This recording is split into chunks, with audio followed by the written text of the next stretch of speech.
ইসলাম এই ব্যাপারে ন্যায় নিষ্ঠা ইনসাফ প্রতিষ্ঠার ক্ষেত্রে বিন্দু পরিমাণ আপোষ কারণ এখানে ছাড় দেওয়ার সুযোগ আছে। ইসলামের সুযোগ সে যে শ্রেণীর লোকেরই হোক, সে যে ধর্মের লোক হোক, সে যত বড় ক্ষমতাবান ব্যক্তি হোক না কেন, ইসলাম সবার ক্ষেত্রে বিচার কার্যের ক্ষেত্রে সবাইকে একরকম অধিকার দিয়েছে। সবাই একরকম বিচার করার, ইনসাফ করার অধিকার। প্রিয় হাজির, এই জন্য ইসলামে যে শাসন ব্যবস্থা আছে, ইসলামের যে ন্যায় বিচার আছে, এই ইসলামিক সুন্দর শাসন ব্যবস্থাকে অস্বীকার করার কোনো সুযোগ। প্রিয় হাজিরিন, আজকে আমরা আলোচনা করব মূলত ইসলামিক বিচার ব্যবস্থা কেমন এবং তার সুফল কি এবং তার কিছু দিক নির্দেশনা।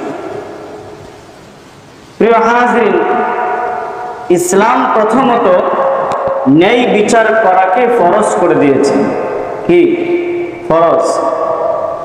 ন্যায় বিচার করা ফরজ করে দিয়েছেন। আল্লাহ রাব্বুল আলামিন কোরআনুল কারীমের মধ্যে বলেন, ইন্নাল্লাহা ইয়া'মুরু বিল আদলি ওয়াল ইহসানি ওয়া ইতা'i যিল কুরবা ওয়া ইয়ানহা 'আনিল ফাহশা'i ওয়াল আল্লাহ রাব্বুল আলামিন এই আয়াতে বলতেছেন, ইন্নাল্লাহা ইয়া'মুরু বিল আদল, আল্লাহ তাআলা ন্যায় নিষ্ঠা ইনসাফ প্রতিষ্ঠা করার নির্দেশ দিচ্ছেন। ওয়াল ইহসানি, এবং মানুষের সাথে সদাচরণ করার নির্দেশ দিচ্ছেন। ওয়া ইতা'i যিল কুরবা, আত্মীয় স্বজনের হক আদায় করার নির্দেশ দিচ্ছেন। ওয়ায়ানহা আনিল ফাহশাই ওয়াল মুনকারি ওয়াল বাগয়, আল্লাহ রাব্বুল আলামিন আয়াতে সব রকমের অন্যায় অপরাধ অশ্লীলতাকে আমাদেরকে নিষেধ করছে।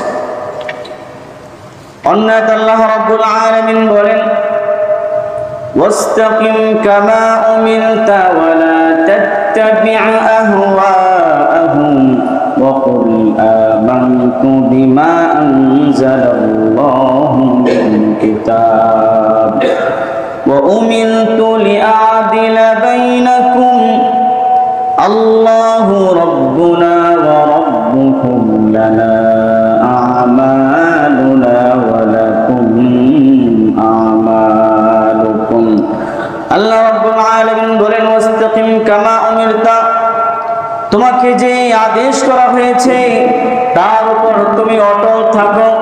তোমাকে যা আদেশ করা হয়েছে তার উপর তুমি অটল থাকো, বিচল থাকো। ওয়ালা তাত্তাবি আহওয়াআহুম, তুমি তোমার মনের অনুসরণ করো না। ওয়াকুল আমানতু বিমা আনজালাল্লাহু মিন কিতাব, এবং তুমি বলো আল্লাহ রাব্বুল আলামিন যে কোরআন নাযিল করেছেন সেই কোরআনের উপর আমি ঈমান এনেছি। ওয়া উমিরতু লিআদিলা বাইনাকুম, এবং আমাকে আল্লাহ রাব্বুল আলামিন তোমাদের মাঝে ন্যায় নিষ্ঠা ইনসাফ প্রতিষ্ঠা করার নির্দেশ দিচ্ছেন। এই আয়াতে আল্লাহ রাব্বুল আলামিন ন্যায় নিষ্ঠা ইনসাফ প্রতিষ্ঠা করা কি দিচ্ছেন নির্দেশ। অন্যত আল্লাহ রাব্বুল আলামিন হযরত দাউদ আলাইহিস সালাতু ওয়াস সালামকে লক্ষ্য করে বলেন, ইয়া দাউদ ইন্না জাআলনাকা খলিফাতান ফিল আরদি মা হুকমুম বাইনান নাস বিল হাক্কি ওয়া লা তাত্তাবি'ল হাওয়া ফায়ুদিল্লাকা আন সাবিলিল্লাহ ইন্নাল্লাযীনা ইউদিল্লুনা আন সাবিলিল্লাহি লাহুম আযাবুন শাদীদ। হে দাউদ, ইয়া দাউদ, হে দাউদ, ইন্না জাআলনাকা খলিফা, আমি তোমাকে খলিফা বানিয়েছি, প্রতিনিধি বানিয়েছি, দেশের ক্ষমতা দান করেছি। সুতরাং তোমার জন্য করণীয় হলো মানুষের মাঝে ন্যায় নিষ্ঠা ইনসাফ প্রতিষ্ঠা করা। ওয়ালা তাত্তাবিউল হাওয়া, তুমি তোমার মন চাহি জীবন যাপন করো না, বিচার কার্য শুরু করে দিও না। একজনকে ভালো লাগলো বাস তার পক্ষে রায় দিয়ে দিলা, স্বজনপ্রীতি করেও না। আল্লাহ রাব্বুল আলামিন ফায়ুদিল্লাকা আন সাবিলিল্লাহ, যে নাকি আল্লাহর পথ থেকে বিচ্যুত হয়ে গেল, ইন্নাল্লাযীনা ইউদিল্লুনা আন সাবিলিল্লাহি লাহুম আযাবুন শাদীদ, যারা আল্লাহর পথ থেকে বিচ্যুত হয়ে যায় তাদের জন্য কঠিন শাস্তি রয়েছে। এই আয়াতগুলোর মাধ্যমে বোঝা যাচ্ছে আল্লাহ রাব্বুল আলামিন ন্যায় নিষ্ঠা ইনসাফকে কি করেছেন, আমাদের উপর ফরজ করেছেন। শুধুমাত্র বিচার কার্যেই নয়, সর্বক্ষেত্রে সমাজের ব্যক্তি জীবন থেকে নিয়ে সামাজিক জীবন, রাষ্ট্রীয় জীবন, সর্ব অঙ্গনে ন্যায় নিষ্ঠা ইনসাফ প্রতিষ্ঠা করতে বলা হচ্ছে। হাদিসের মধ্যে রাসূল আকরাম সাল্লাল্লাহু আলাইহি ওয়াসাল্লাম বলেন, আলা কুল্লুকুম রা'ইন ওয়া কুল্লুকুম মাসউলুন আন রা'ইয়াতিহি, প্রত্যেক ব্যক্তি দায়িত্বশীল, তার দায়িত্ব সম্পর্কে জিজ্ঞাসা করা হবে। যদি সে তার দায়িত্ব যথাযথভাবে পালন না করে, সে বেইনসাফি করলো, জুলুম করলো, তার উপরে তার পরিবার পরিজনের দায়িত্ব আছে, যতটুকু হক আছে ততটুকু হক যদি সে পালন না করে, সে কিন্তু তার পরিবার উপর জুলুম করলো, বেইনসাফি করলো। এই জন্য প্রিয় হাজিরিন, ব্যক্তি জীবন থেকে নিয়ে রাষ্ট্রীয় জীবন সর্বাঙ্গনে যখন ন্যায় নিষ্ঠা ইনসাফ প্রতিষ্ঠা করা হবে, যার যতটুকু পাওনা সেই পাওনা যথাযথভাবে আদায় করা হবে, সমাজের সর্বস্তরে আল্লাহ রাব্বুল আলামিন শান্তি দ্বারা ভরপুর করে দিবেন। কথা বলেন ঠিক কিনা? এই মারামারি ঝগড়াঝাটি এই সব মূল কারণেই হলো কি, ন্যায় নিষ্ঠা ইনসাফ না থাকা।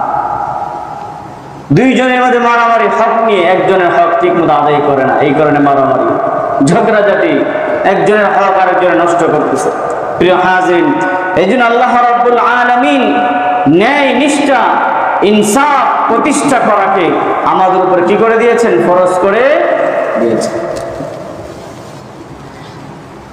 দ্বিতীয় নম্বর, ইসলাম ন্যায় বিচার ফরজ করাকে ফরজ করে ক্ষান্ত হয়ে যায় নাই, বরং তা সমাজে বাস্তবায়ন করার জন্য পদক্ষেপ নিয়েছে। শুধুমাত্র যে ফরজ করে দিয়েছে এখন যার ইচ্ছা মন চায় সে করবে এরকমটা নয়, বরং সেটা বাস্তবায়ন করার জন্য ইসলাম পদক্ষেপ নিয়েছে।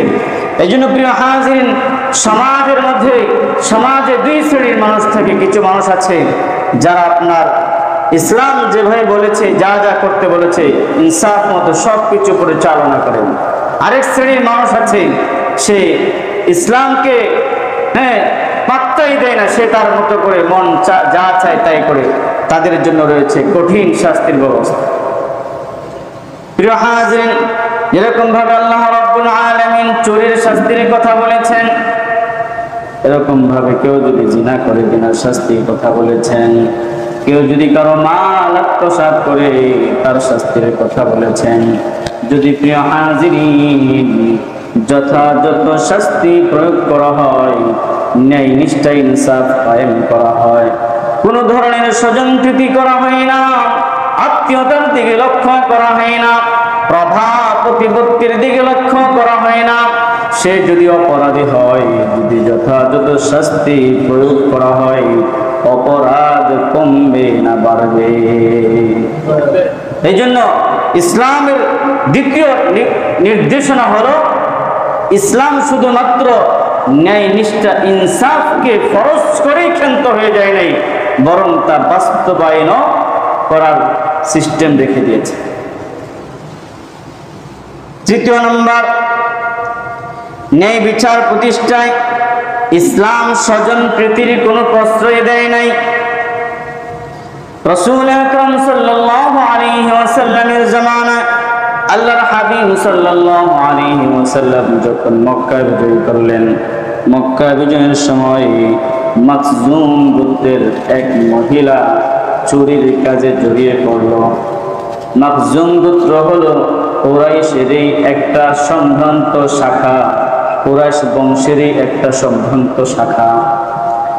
ওই মহিলা চুরি করার পরে তার বংশের লোকেরা চিন্তা ফির করলো, আলোচনায় বসলো, যদি তার হাত কাটা হয় তাহলে তো মানুষের সামনে আর চোখ মুখ দেখানো যাবে না, লজ্জার শেষ থাকবে না। এই জন্য তারা কি করলো, আলোচনা বসলো। আলোচনা করতে গিয়ে চিন্তা করলো কে রাসূল আকরাম সাল্লাল্লাহু আলাইহি ওয়াসাল্লামের কাছে ওই মহিলার ব্যাপারে সুপারিশ করবে, যাতে করে তার হাত না কাটা হয়। শেষ পর্যায়ে তারা আলোচনা করে হযরত উসামা রাদিয়াল্লাহু তাআলা আনহুকে ঠিক করলেন। হযরত উসামা রাদিয়াল্লাহু তাআলা আনহুকে আল্লাহর হাবিব সাল্লাল্লাহু আলাইহি ওয়াসাল্লামের কাছে সুপারিশ করলেন, ইয়া রাসূলুল্লাহ, ইয়া হাবিবাল্লাহ, ওই যে মহিলা চুরি করেছে সে একটা সম্ভ্রান্ত ফ্যামিলির মেয়ে, সুতরাং তার যদি হাত কাটা হয় তাহলে তার সমাজ তার যুদ্ধে মানুষ দেখা যেতে পারবে না। আল্লাহর নবী সাল্লাল্লাহু আলাইহি ওয়াসাল্লাম যখনই উসামা রাদিয়াল্লাহু তাআলা আনহুর সুপারিশ শুনলেন, সাথে সাথে রাসূলের চেহারাটার বিবরণ হয়ে গেল। তিনি বললেন, হে উসামা, তুমি কি আমাকে আল্লাহ রাব্বুল আলামিনের নির্ধারিত একটা ফয়সালার বিপক্ষে সুপারিশ করতেছো? আল্লাহর হাবিব সাল্লাল্লাহু আলাইহি ওয়াসাল্লাম বুঝতে পেরেছেন এটা শুধু উসামার মতামত নয়, বরং ওই পরিবারের ওই বংশের সকলের মতামত। এই জন্য সকলকে সম্বোধন করে আল্লাহর হাবিব সাল্লাল্লাহু আলাইহি ওয়াসাল্লাম একটা ভাষণ দিলেন। আল্লাহর নবী বললেন, ও ভালো করে শোনো, তোমাদের পূর্বেকার যুগের মানুষেরা তাদের মধ্যে থেকে যদি সম্ভ্রান্ত কোনো মানুষ, ধনী কোনো মানুষ, ক্ষমতাবান কোনো মানুষ যদি চুরি করত তাদেরকে শাস্তি দেওয়া হতো না, কিন্তু কোনো দুর্বল মানুষ, অসহায় মানুষ যদি চুরি করত তাদেরকে শাস্তি দেওয়া হতো। এই জন্য আল্লাহ রাব্বুল আলামিন তাদেরকে ধ্বংস করে দিয়েছেন। এরপর আল্লাহ হাবিব সাল্লাল্লাহু আলাইহি ওয়াসাল্লাম বলেন, ওই ফাতিমা যদি মাখজুম গোত্রের না হয়ে ফাতিমা বিনতে মুহাম্মদ হতো, তারপর হাত কাটতে আমি দ্বিধাবোধ করতাম না। সুবহানাল্লাহ। এই জন্য ইসলামের নিয়ম হলো, ইসলামের বিধান হলো, আত্মীয়তার কোনো প্রশ্রয় দেওয়া যাবে। আমার আত্মীয় এখন সে যত বড় অপরাধী করুক না কেন আমি কিছুই বললাম না। আমার সন্তান বড় বড় অপরাধ করছে, অন্যায় করছে, আমার ছত্র ছায় আমার অধীনস্থরা বিভিন্ন রকম অপরাধ করছে, তাদেরকে আমি কিছুই করতেছি না। প্রিয় হাজির, ইসলাম এটা কোনো সময় প্রশ্রয় দেয় না। চতুর্থ নম্বর হলো, যারা বিচার কার্য কায়েম করবে, বিচারক, তারা কোনো সময় শত্রুতাবশত, কারো প্রতি শত্রুতাবশত বিচার কার্য কায়েম করতে পারবে। বাদী বিবাদী যে হোক, একজনের পরিবার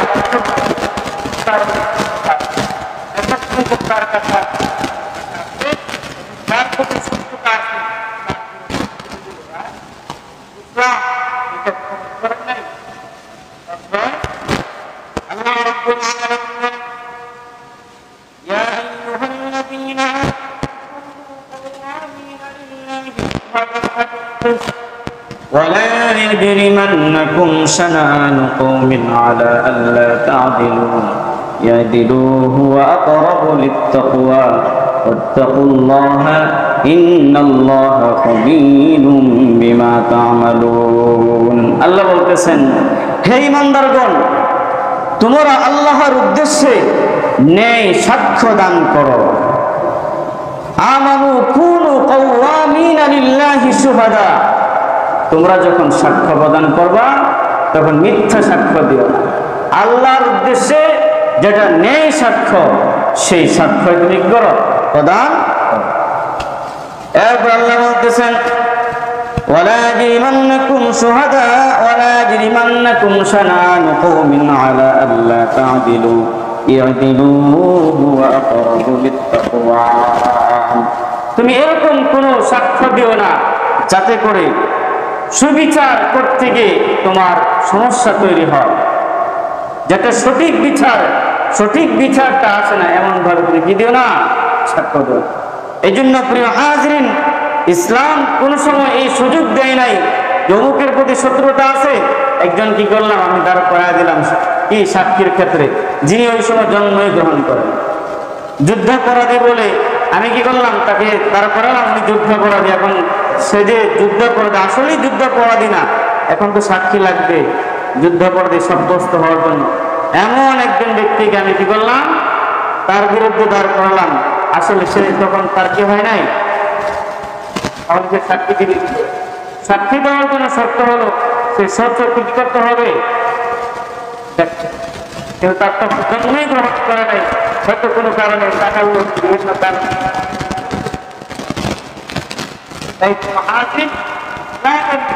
হলো যারা বিচারক হবে, যারা বিচার কার্য কায়েম করবে, সমাজে অনেক বিচার কার্য হয় কি হয় না, শুধুমাত্র হাইকোর্ট আর কোর্টের বিষয় না, সমাজে কিন্তু কি হয় বিচারের কার্য, যারা অনেক সময় যারা বিচারক আছে বিভিন্ন সময় দুই দলের মধ্যে বিচার কার্য করে, সেখানেও টাকার লেনদেন হয়, সেখানেও ঘুষ বাণিজ্য হয় কি হয় না, রাতের অন্ধকারে আপনার সব কিছু উল্টা পাল্টা হয়।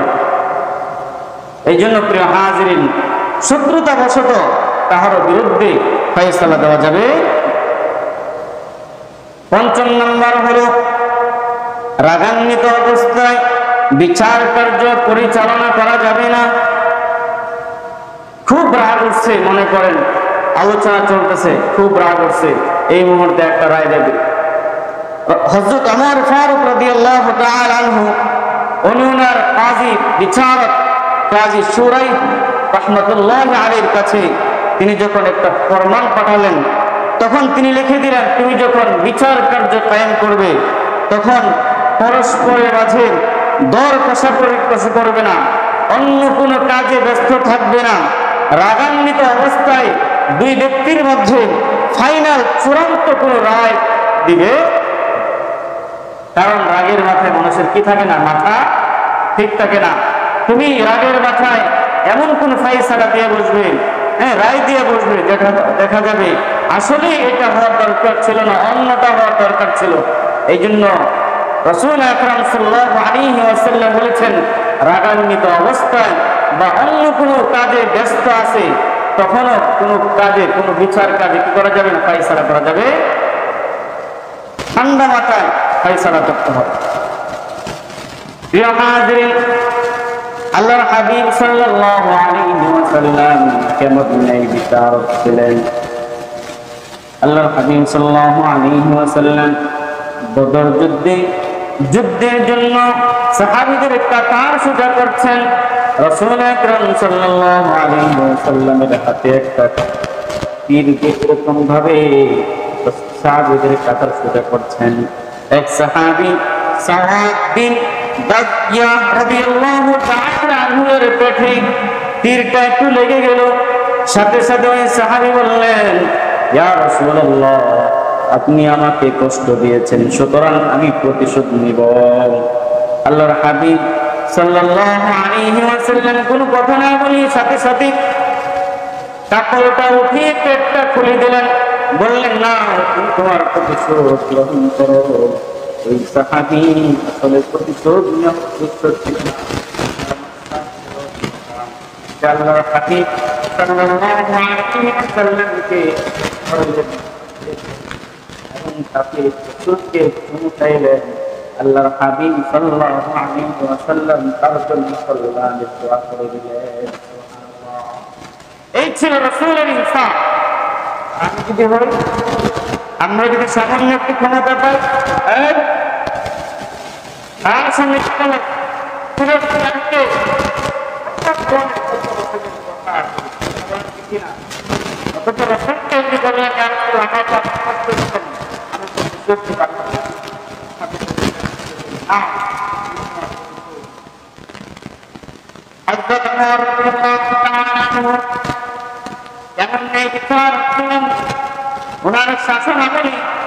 মিশরের গভর্নর ছিলেন ওনার ছেলে উনি খুব সুন্দরভাবে মিশরের কার্যক্রম পরিচালনা করতেছেন। ওনার শাসন আমলে মিশরের মানুষ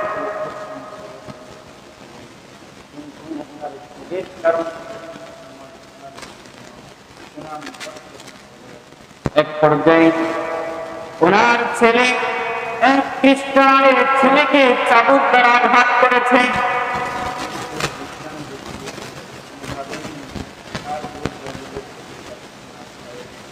গভর্নরের ছেলে পুরো মিশর একটা দেশের গভর্নর এত বড় ক্ষমতা না, তার বিরুদ্ধে তার ছেলের বিরুদ্ধে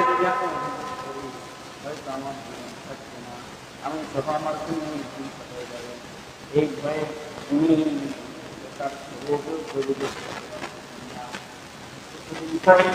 ওনার প্রতিবেশী এক লোক মদিনা থেকে এসেছে, এসে বলতেছে মদিনায় যে শাসন করছেন একদম জাহানের অর্থ পৃথিবীর বাদশা হযরত আমিরুল মুমিনিন খলিফাতুল মুসলিমিন ওমর ইবনুল খাত্তাব রাদিয়াল্লাহু তাআলা আনহু উনি খুবই বিখ্যাত।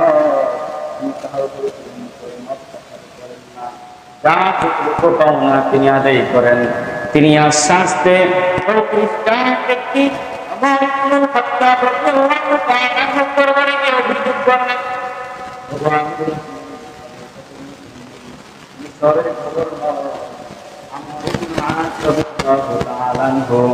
তার ছেলে আমার ছেলেকে চাবুক দ্বারা আঘাত করেছে। কারণ একটা, সেটা হলো আমার মাঝে এবং তার মাঝে ঘোর প্রতিযোগিতা হয়েছিল, সে হেরে গিয়েছে, এই কারণে সে আমাকে চাবুক দ্বারা আঘাত করেছে আর বলেছে আমি হলাম রাজপুত্র।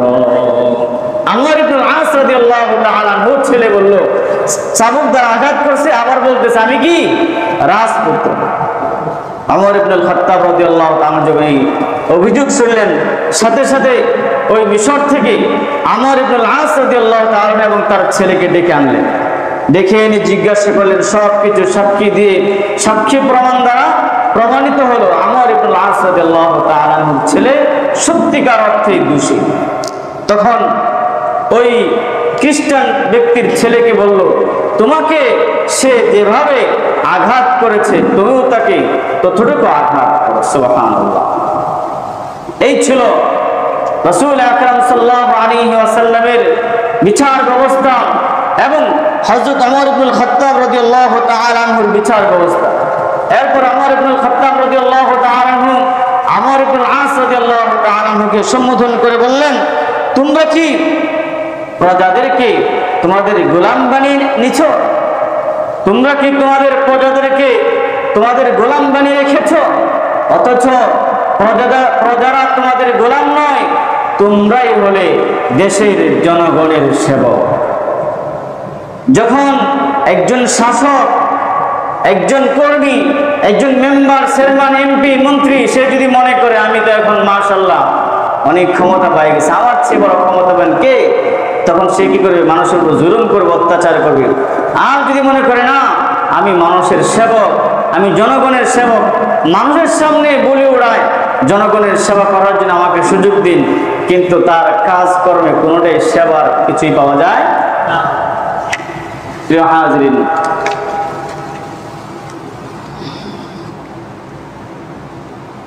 সপ্তম নম্বর 8 নম্বর হলো বিচারক যিনি হবেন, শাসক যিনি হবেন, তিনি নিজেও জবাবদিহির ঊর্ধ্বে থাকবেন না, জবাবদিহির ভিতরেই থাকবেন। যেমনি ভাবে একজন বিচারক, একজন শাসক আল্লাহ রাব্বুল আলামিনের কাছে সব কিছুর জন্য জবাবদিহি করতে হবে, ঠিক এমনি ভাবে প্রিয় হাজরিন মানুষের কাছেও যারা বিচারক থাকবেন, শাসক থাকবেন, তাদেরকেও জবাবদিহি করতে হবে। হযরত ওমর ইবনুল খাত্তাব রাদিয়াল্লাহু তাআলা আনহু যিনি অর্ধ পৃথিবীর বাদশা, একদিন এরকম ভাবে খুতবা দিচ্ছিলেন, ভাষণ দিচ্ছিলেন, সবাইকে লক্ষ্য করে বললেন তোমরা শোনো। এতটুকু কথা বলতেই হযরত সালমান ফারসি রাদিয়াল্লাহু তাআলা আনহু বললেন না আমি শুনবো না, আমি শুনবো না। ওমর ইবনুল খাত্তাব রাদিয়াল্লাহু তাআলা আনহু বলেন, কি ব্যাপার, শুনবে না কেন? সালমান ফারসি রাদিয়াল্লাহু তাআলা আনহু বলেন, আপনি তো আমাদেরকে একটি করে কাপড় বন্টন করে দিয়েছেন, কিন্তু আপনার গায়ে তো দেখতেছি দুইটি কাপড়, কারণ কি? কাকে জিজ্ঞাসা করতেছেন?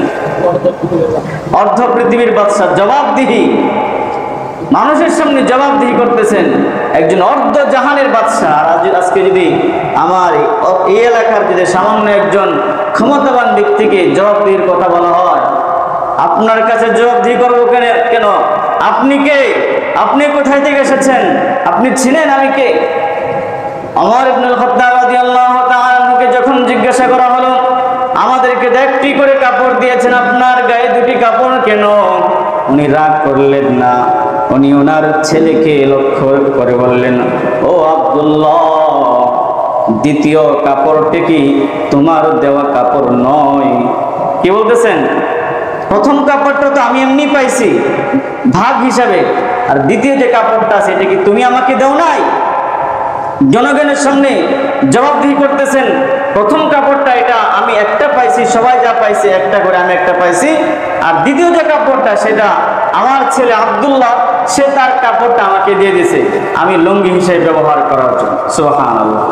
উনি জনগণের সামনে জবাবদিহি করতেছেন, দ্বিতীয় লুঙ্গিটা, দ্বিতীয় কাপড়টা কোথায় থেকে আসছে। গরম হয় নাই, রাগান্বিত হয় নাই, অথচ সবাই জানে ওমর ইবনুল খাত্তাব রাদিয়াল্লাহু তাআলা আনহু উনি এত বড় রাগান্বিত ছিলেন, এত কঠোর ছিলেন, শয়তান পর্যন্ত উনি যে রাস্তায় যেতেন শয়তান পর্যন্ত ওই রাস্তায় আসতো। অথচ ন্যায় নিষ্ঠা ইনসাফের ক্ষেত্রে, জবাবদিহির ক্ষেত্রে ওনার মধ্যে কোনো ধরনের কি ছিল না? কঠোরতা ছিল। প্রিয় হাজরিন,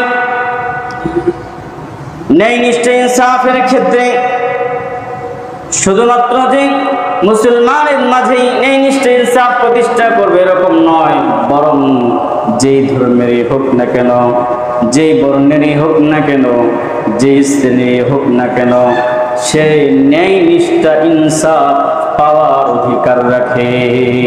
আল্লাহর হাবিব সাল্লাল্লাহু আলাইহি ওয়াসাল্লাম বলেন, যে ব্যক্তি কোনো চুক্তিবদ্ধ গোলামের উপর জুলুম করবে, গোলামের উপর চুক্তিবদ্ধ কোনো গোলামের উপর জুলুম করবে, অথবা তার সামর্থ্যের বাইরে, শক্তির বাইরে কোনো কাজ চাপিয়ে দিবে, আমি রাসূল কাল কিয়ামতের ময়দানে ওই ব্যক্তির বিরুদ্ধে বাদী হয়ে দাঁড়াবো।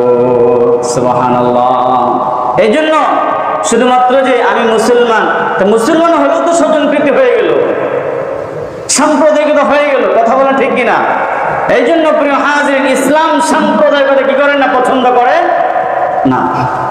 সবাই, একটা দেশে অনেক শ্রেণীর মানুষ থাকতে পারে, সবাই ভাই ভাই হয়ে জীবন যাপন করবে, যার যতটুকু ন্যায্য অধিকার রয়েছে, যে যতটুকু পাওয়ার অধিকার রয়েছে, ইনসাফ পাওয়ার অধিকার রয়েছে, সে ততটুকু ইনসাফ পাবে।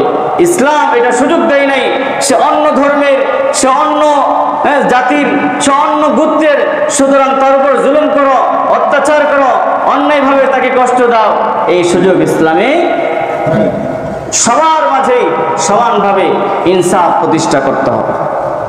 প্রিয় হাজরিন, সুতরাং যারা নাকি ন্যায় নিষ্ঠা ইনসাফ প্রতিষ্ঠা করবে ব্যক্তি জীবনে, সামাজিক জীবনে, রাষ্ট্রীয় জীবনে, যারা বিচার কার্য করবে, এমনিভাবেও তার জীবনে সর্বক্ষেত্রে সে ন্যায় নিষ্ঠা ইনসাফ প্রতিষ্ঠা করবে, তাদের অনেক ফজিলতের কথা কোরআন হাদিসে বর্ণিত হয়েছে।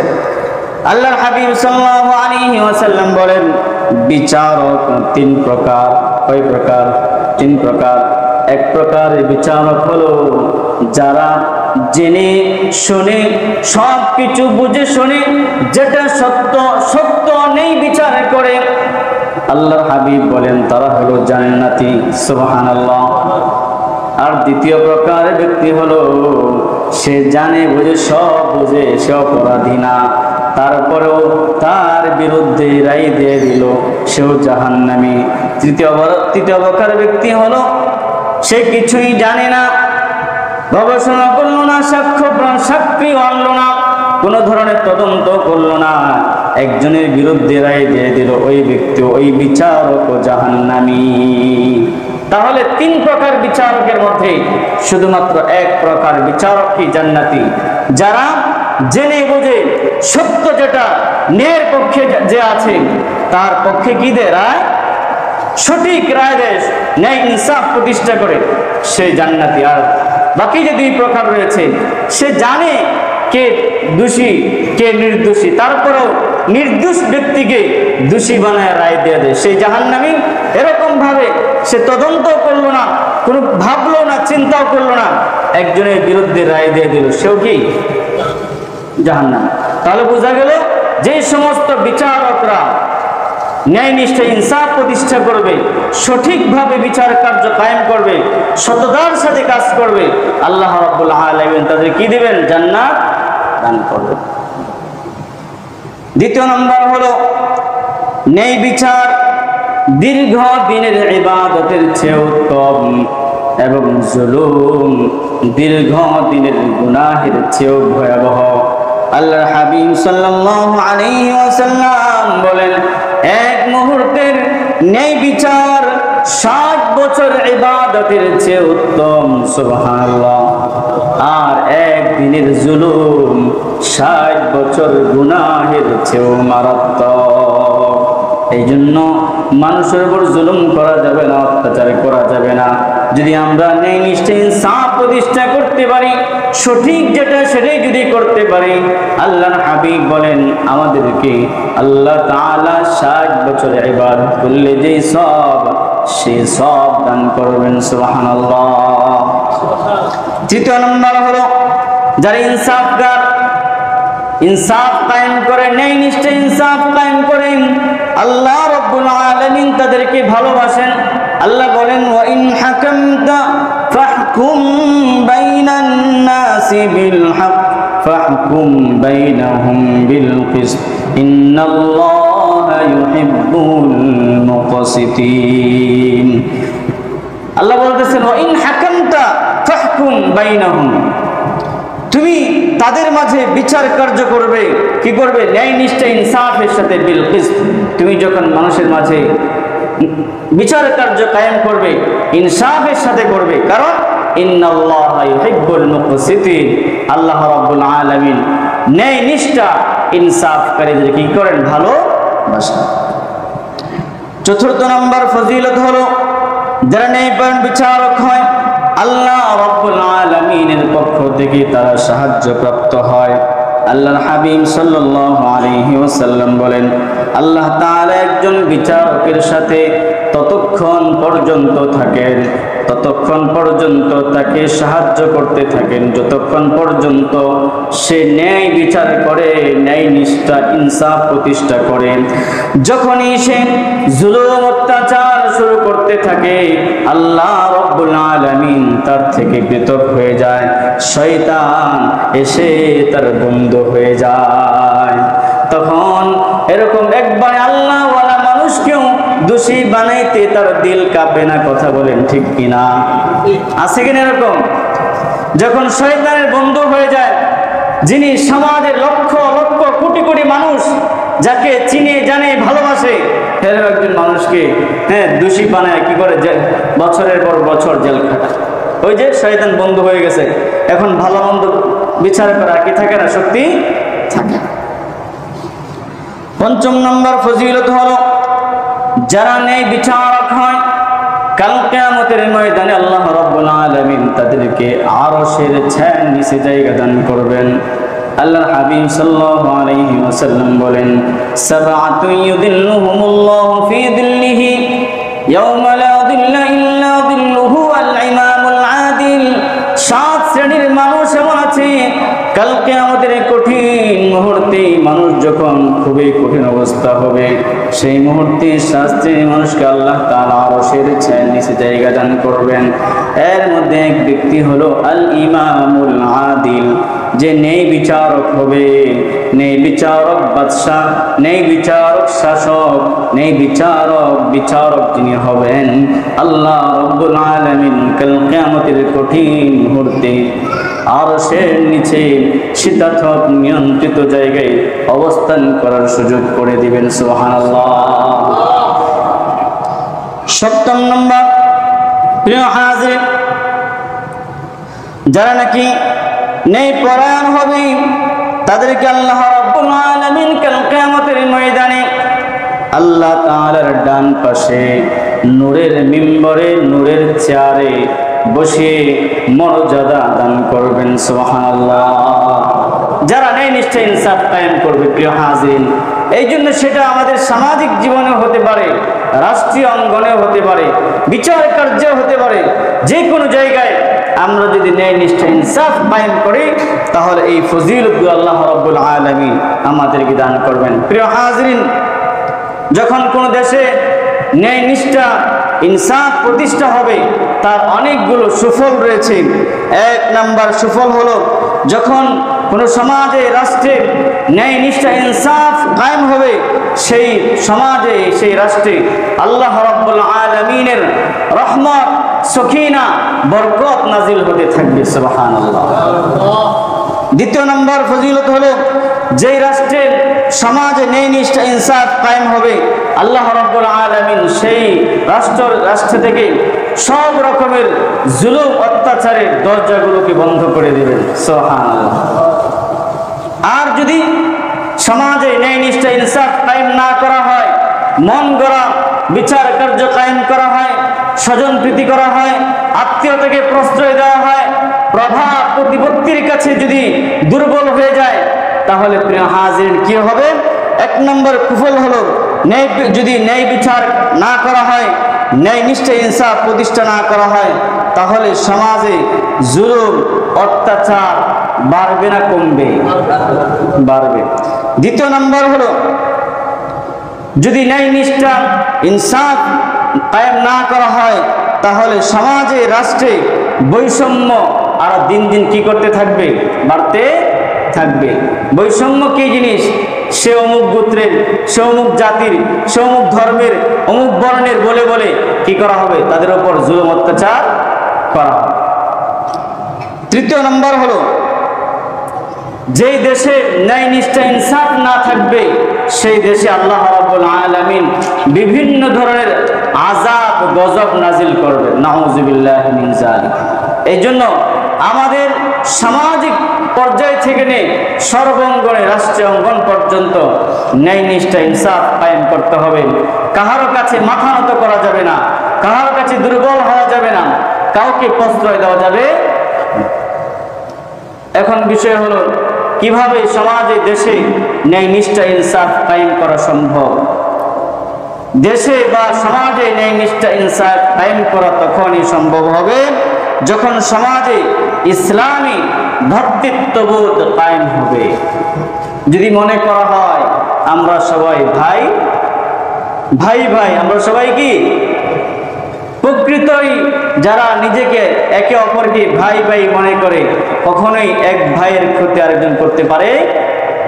একজন রাসূল আকরাম সাল্লাল্লাহু আলাইহি ওয়াসাল্লাম বলেন, আল মুসলিম আকুল মুসলিম, এক মুসলমান আরেক মুসলমানের ভাই, সুতরাং এক ভাই আরেক ভাইয়ের উপর জুলুম করতে পারে না। এরকম ভাবে এক মুসলমান ভাই তার আরেক মুসলমান ভাইকে কোনো জালিমের হাতে সুপুর্দ করতে পারে? তাই প্রিয় হাজির, সমাজ থেকে, রাষ্ট্র থেকে তখনই, সমাজে, রাষ্ট্রে তখনই ন্যায় ইনসাফ কায়েম হবে যখন আমরা একে অপরকে ভাই ভাই মনে করব, যখন আমরা সত্যিকার অর্থে নিজে আপনজন মনে করব। হাদিসে পাকে রাসূল সাল্লাল্লাহু আলাইহি ওয়াসাল্লাম বলেন, এই পৃথিবীতে যত মুসলমান আছেন, যত মুমিন আছেন, সকলেই একটি দেহের মতো। যেরকম শরীরের একটি অঙ্গ আঘাতপ্রাপ্ত হলে পুরা শরীরেই ব্যথা অনুভব হয়, ঠিক এরকম ভাবে বিশ্বের আনাচে কানাচে যেখানেই কোনো মুমিন মুসলমান ক্ষতিগ্রস্ত হবে, কষ্টের শিকার হবে, জুলুম অত্যাচারের শিকার হবে, আমার মাঝেও যদি এই কষ্ট অনুভব হয়, মনে করতে হবে আমি প্রকৃত মুসলমান। আর যদি আমার মনে বিন্দু পরিমাণও কোনো কষ্ট অনুভব না হয় তাহলে বুঝতে হবে আমার মধ্যে মুসলমানের কোনো কিছুই। একজন রাসূল বলছেন, আল মুসলিমু মান সালিমাল মুসলিমুনা মিন লিসানিহি ওয়া ইয়াদিহি, প্রকৃত মুসলমান ওই ব্যক্তি যার হাত এবং জবান থেকে অপর মুসলমান নিরাপদ থাকে। যেখানে প্রিয় হাজির প্রিয় হাজিরিন, বিশ্বের যে কোনো প্রান্তে মুসলমান ক্ষতিগ্রস্ত হলে কষ্ট পাওয়ার কথা, সেখানে নিজের দেশের মুসলমান যদি কষ্ট পায়, তারপরে যদি তার আঘাত না লাগে, তার যদি ভালো লাগে, বুঝতে হবে সে কোনো প্রকৃত মুসলমান নয়, সে মুনাফিক মার্কা মুসলমান। কথা বলেন ঠিক কিনা? এই জন্য প্রিয় হাজিরিন, আমাদের সমাজে, দেশে, রাষ্ট্রে কিভাবে ইনসাফ কায়েম হয়? ইনসাফ কায়েম তখনই হবে যখন আমরা এই বিষয়গুলো ফলো করবো, লক্ষ্য রাখবো। আল্লাহ রাব্বুল আলামিন আমাদের সকলকে তৌফিক দান করুন। সকলে বলুন আমিন। ওয়া আখিরু দাওয়ানা আলহামদুলিল্লাহি রাব্বিল আলামিন। আমরা যারা ক্বাবলা জুমা 4 রাকাত সালাত আদায় করি নাই, 4 রাকাত সালাত আদায় করি।